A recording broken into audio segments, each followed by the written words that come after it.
On my opinion, AI won't take your job, my job, somebody else's job. But there's a big but, and I'll get to that but in a minute. But first, think about this. 100 years ago, there were a ton of jobs that disappeared over time because of new technologies. Here are just a few examples. Ice cutters.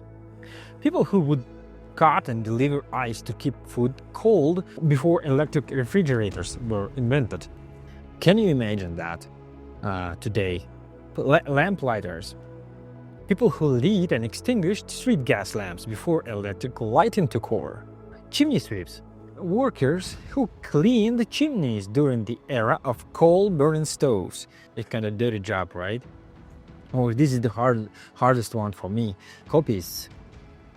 People who hand-copied books and documents. Telegraph operators. People who sent messages using telegraphs. That job disappeared, obviously, with the advent of phones and the internet. Basically, the list could go on. It's huge. And there were even professions that seems funny today. Really funny. Like ratman. The people, they were catching rats on the streets. Or donkey messenger. Donkey messenger. Who would deliver messages riding a donkey to remote villages? The list goes on, and these weren't just jobs. They were real people with real lives.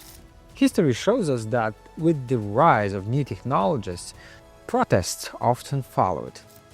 For example, in the early 19th century England, the Luddite movement took off. The Luddites destroyed machines, blaming them for taking away their jobs. Hundreds of them were sent to the colonies, and many were executed. And today we are seeing a similar pattern. Now the enemy is artificial intelligence. People are scared that AI will replace them in their jobs.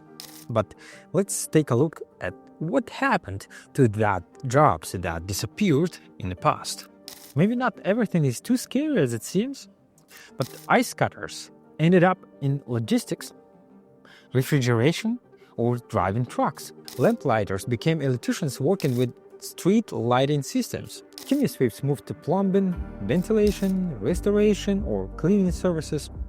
Copyists became editors, archivists, or librarians. Telegraph operators transitioned into telecommunications, IT, or digital communication fields.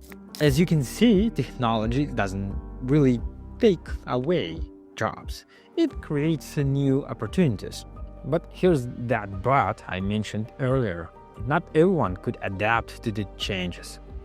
History teaches us that those who weren't ready for change faced serious difficulties, such as long-term unemployment, poverty, and decline in quality of life, forced into low-paying jobs, psychological problems. Behind all of this, there were real human tragedies. George Miller was a leader of the Luddites in Yorkshire. He worked as a weaver. He became known for organizing protests and attacks on factories introducing the new technology. In 1812, Miller led an attack on William Cartwright's mill in Rough Falls, which had adopted machinery that displaced workers. The attack failed and Miller was later arrested. He was convicted of the murder of a factory guard and was hanged at the age of 23. His execution highlighted the extreme measures taken against protesters. By the way, early 20th century, protests continued, but without the mass destruction of machines. Workers protested against automation, conveyor belts, and the worsening working conditions. Instead of riots, they started organizing into unions, fighting for rights and seeking compromise. But there were still other tragedies. For example, Ludovic Griveau. He was a weaver in Lyon, France. Automated weaving machines replaced hand-loom weavers in French textile industry. Griveau refused to adapt, believing his craft would still be valued. As demand of his work disappeared, Griveux lost his livelihood.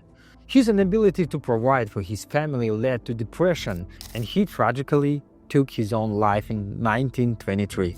Luckily, today is different.